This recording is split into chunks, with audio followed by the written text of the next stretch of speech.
And in the Factor follow-up segment tonight, immigration officials tell Fox News that workplace raids, which have targeted illegals on the job, are being suspended until further review.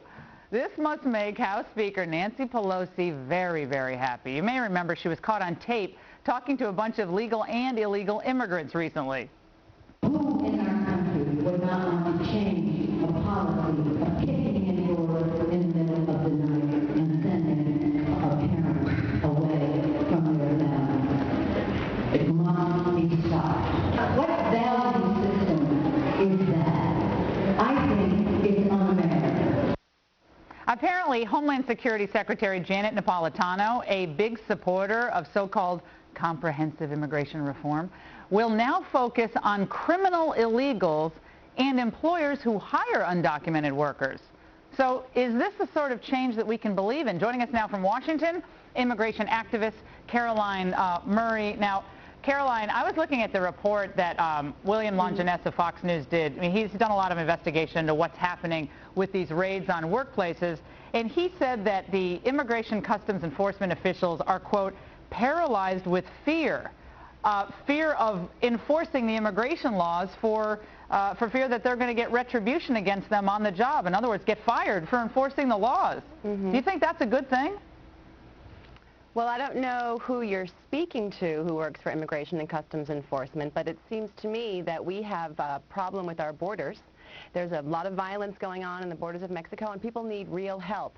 Workplace raids might make good TV, but it certainly isn't good policy. So I applaud the Obama administration because, you know, he's following through on what he said that Tuesday night in front of Congress. Act boldly, act wisely. We have hard work ahead of us, and I thank him for taking this on in a thoughtful way. We need comprehensive immigration reform. So acting boldly is not enforcing current immigration laws that are on the books. It's just, in other words, it's giving the ICE officials, the immigration officials, the implicit message, knock off that law enforcement thing. That's acting boldly. To me, it's acting in contravention to duly passed laws. Well, what do you suggest they do, Laura? There's 12 million people who are here as part of our failed immigration policy. There's no way for people to cross our borders legally and become citizens. There are people here, just like there have always been. My ancestors came here, and they helped build this country. This is the next wave of immigration. People are here to make a better life for their families. Deport 12 million illegals. That is such an old line. I mean, that's older than the tactics that we're seeing in Washington today with the famed indignation about AIG.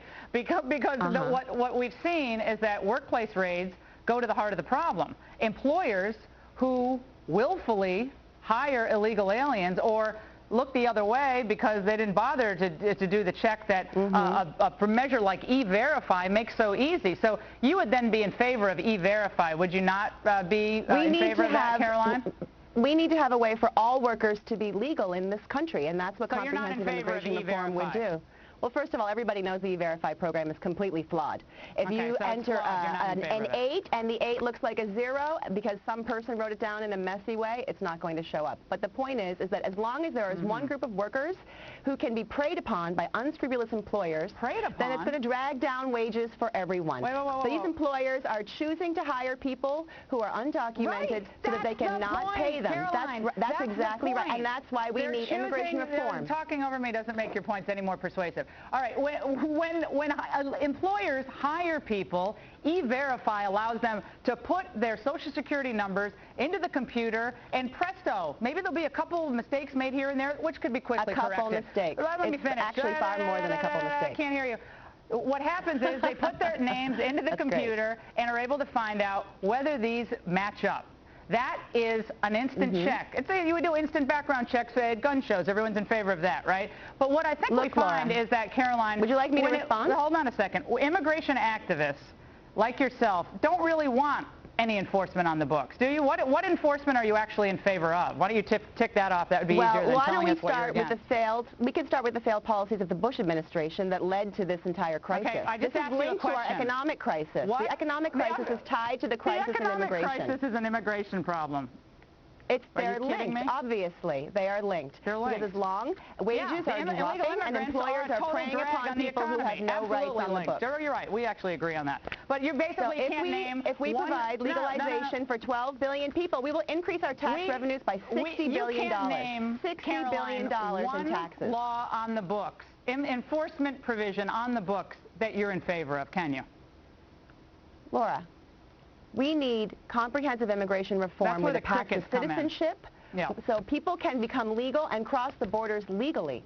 We need to secure our borders humanely, and we need to enforce wage and hour laws and standards on the job. You're not in favor of a single enforcement provision that you can name. Why have a border? Why have a border? Well, Laura, no one here is talking about open borders except for you. We have borders, we have passports, we have citizenship. What provisions of the immigration law do you favor? What enforcement mechanisms do you favor to stem the tide of illegal immigration in the United States? Which one? Well, we all know the immigration law is completely broken. There's a backlog for people to become citizens. Ricardo Serna from Springfield, he was in line for 28 Your answer years to the problem is legalize everybody. Okay, we clarified that. I appreciate it. Thanks a lot, Ms. Murray. We appreciate your time. Plenty more ahead as the Factor moves along this evening.